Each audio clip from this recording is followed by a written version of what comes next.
Olá, prezados! Desde o início do Plandemônio já alertávamos sobre tudo o que estava por trás destes funestos acontecimentos e que havia uma intenção lá no final. Pois trago hoje para vocês mais um artigo do site, este aqui, em que o autor Roger Kupcs nos traz mais detalhes sobre quem são as pessoas que estão por trás desses acontecimentos. Então, se você gosta do conteúdo deste canal, deixe seu like, faça um comentário, compartilhe com seus amigos e com seus familiares e com todos aqueles que ainda possam ser acordáveis. Abre aspas para Roger Kupcs. Desde o início de 2020, houve uma divulgação organizada que permeou o mundo como um todo. É possível que isso tenha se formado a partir de um erro gigantesco por uma súbita ignorância do que seja a biologia molecular e do que seja a saúde pública. Mas também é possível que um vírus respiratório sazonal tenha sido implantado por algumas pessoas com uma oportunidade de tomar o poder para algum outro propósito. Siga as trilhas do dinheiro e da influência e a última conclusão é difícil de descartar. As pistas estavam lá desde cedo, mesmo antes daquela entidade mundial da insanidade declarar uma pandemia em março de 2020 e antes de qualquer confinamento, já havia notícias e alguns flashes nos jornais e na imprensa falando sobre novo normal e Great Reset. Empresas farmacêuticas como Pfizer, Johnson & Johnson, Moderna, AstraZeneca estavam ativamente pressionando os governos a comprar suas abelhinhas ainda em fevereiro de 2020, supostamente menos de um mês após a China liberar a sequência genética do bichinho. Como uma pessoa que passou toda a sua carreira profissional no desenvolvimento de substâncias farmacêuticas, pode aceitar que uma dessas substâncias possa ser criada do zero e estar pronta para uso em alguns meses. Já se sabia quem eram os personagens por trás disso: Bill Gates, Neil Ferguson, Jeremy Farrar, Anthony Fauci. E também que eles queriam essas estratégias de confinamento já há muito tempo. Mesmo assim, o tamanho dessas ações pareciam muito grandes para parecer ter sido tomadas por apenas 4 ou 5 pessoas. Então, as perguntas fundamentais que tenho me feito foram por quê e quem? O porquê parece sempre voltar para questões além da saúde pública. É claro que o quem tinha atores óbvios, como a entidade mundial, a China, o CDC, o NIAID e vários governos, mas parecia ter mais por trás disso do que simplesmente esses jogadores. Eu não sou um jornalista investigativo e eu nunca reivindicaria esse papel, mas mesmo eu posso fazer perguntas simples e vai fazer pesquisas pela internet e ver como vários padrões se repetem. As buscas que fiz renderam algumas coincidências muito interessantes. Pode-se ver rapidamente que muitos nomes se conectam a países que propuseram um confinamento draconiano e os indivíduos que os lideram ignoraram suas próprias leis ou tentaram de alguma forma usurpá-las.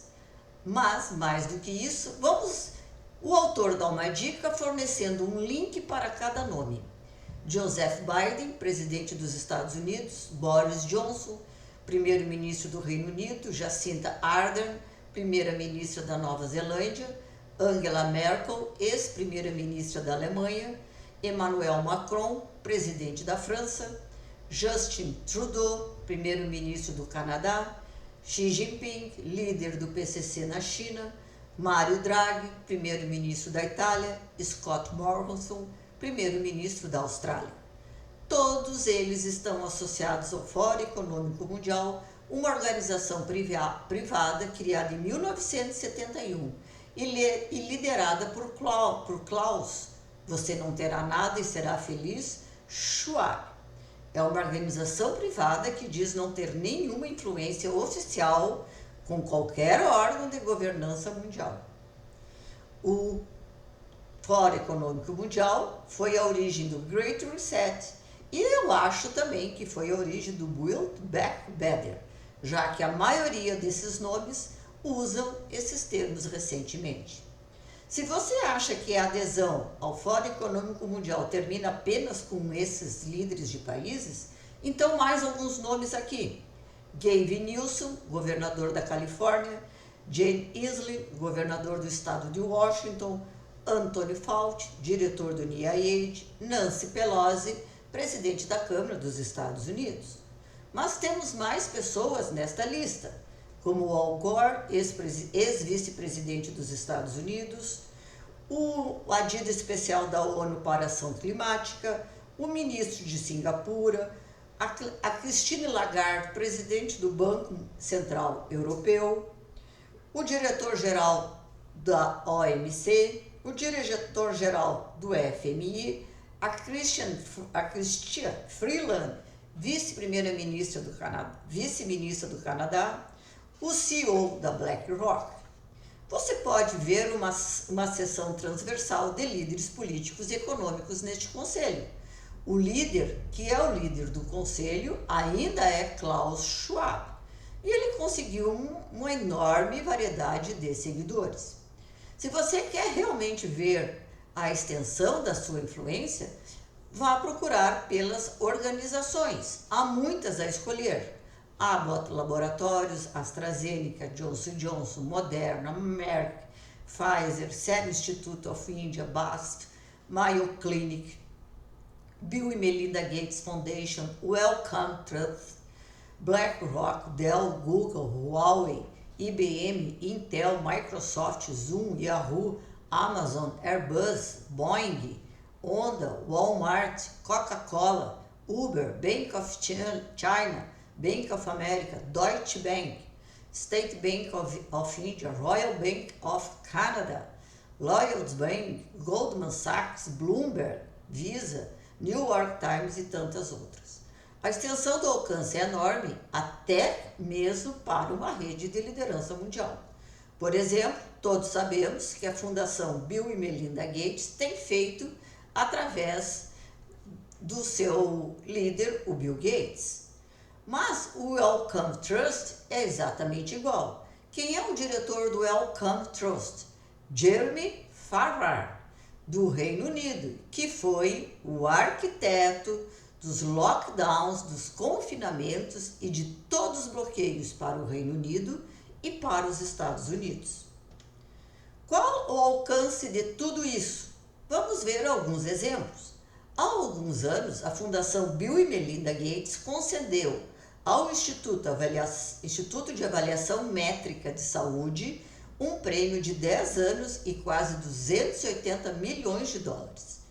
O Instituto de Avaliação Métrica da Saúde, que é associado à Universidade de Washington e Seattle, esteve na vanguarda da modelagem computacional que estava conduzindo os bloqueios e as intervenções não farmacêuticas durante 2020. As pessoas já viram muitas vezes o seu nome na imprensa e até na CNN. Em 2019, esse Instituto de Avaliação Métrica em Saúde concedeu ao editor da Lancet, o Dr. Richard Horton, um prêmio de 100 mil dólares e o descreveu como um editor ativista. A Lancet, antes considerada uma das melhores revistas médicas, agora está na vanguarda por censurar pontos de vista científicos opostos e publicar artigos que não estavam aptos para ser publicados. Nunca pude entender o que significava um editor ativista em uma respeitada revista médico-científica, mesmo porque atualmente sou um ignorante, sempre pensei que o primeiro trabalho do editor era ser imparcial. Mas em 2020 aprendi o quanto estava errado. É claro que a Lancet também é fortemente financiada por empresas farmacêuticas, como a Pfizer, que também é membro do Fórum Econômico Mundial. Mas o alcance da Fundação Bill e Melinda Gates vai muito além do Instituto Métricas em Saúde, e essas conexões têm sido bastante reconhecíveis. Agora vão alguns exemplos do montante distribuído por esta fundação. Lá no artigo há uma relação com os montantes. Chegue lá no Brownstown Institute. Vou ler apenas alguns. Organização Mundial de Saúde, 100 milhões. Fundação CDC, 13,5 milhões dólares. CNN, 4 milhões. Financial Times, meio milhão e assim sucessivamente. Bill Gates também investiu pesado na Moderna e seus investimentos foram muito bem recompensados, como aparece nos seus próprios vídeos. A Fundação Bill e Melinda Gates também doou cerca de 100 milhões de dólares para a Fundação Clinton. As perguntas agora devem ser feitas. Estamos no começo de uma sociedade autoritária controlada através do Fórum Econômico Mundial? O pânico da doença 1.9 foi encenado para preparar este palco? Por favor, observe, eu não sou um negacionista, já que o vírus é real. Mas um vírus respiratório sazonal normal foi usado como desculpa?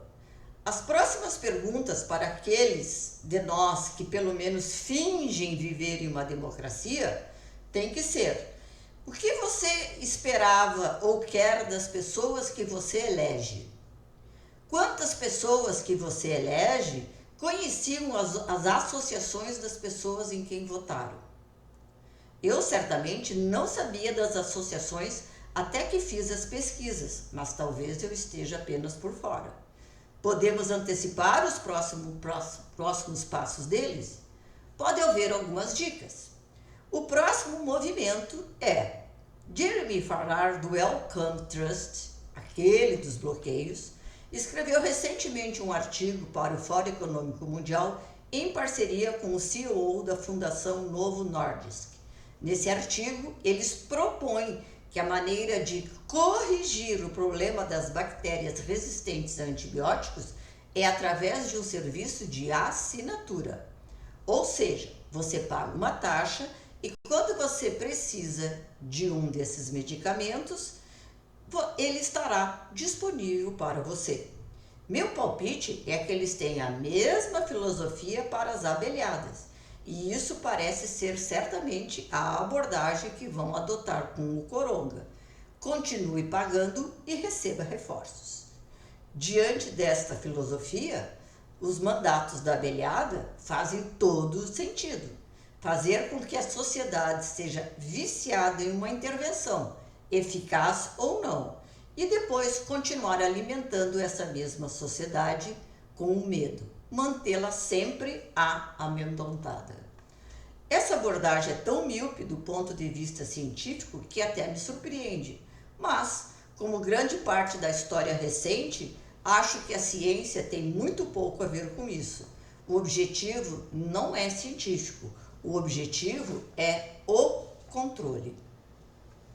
E como vivemos agora em tempos de diferentes experimentações, em que as experimentações estão sendo levadas ao extremo, como a implantação de bloqueios, confinamentos, para um vírus que tinha um impacto altamente focado, mas com resultados catastróficos para o mundo, tudo é possível. Foi o Fórum Econômico Mundial que, em 21 de março de 2020, nos garantiu que os bloqueios poderiam parar a propagação da enfermidade. Esse artigo nunca foi repudiado e é provavelmente a situação mais ridícula e destrutiva do século XXI. No entanto, o Fórum Econômico Mundial ainda está nisso, sugerindo no mesmo ano que pelo menos os bloqueios reduziram as emissões de CO2. Podemos facilmente prever que o apelo do Fórum Econômico Mundial para um plano de assinatura universal e obrigatório para os antibióticos seja empurrado com a intenção de capitalizar e financiar os principais fabricantes de medicamentos.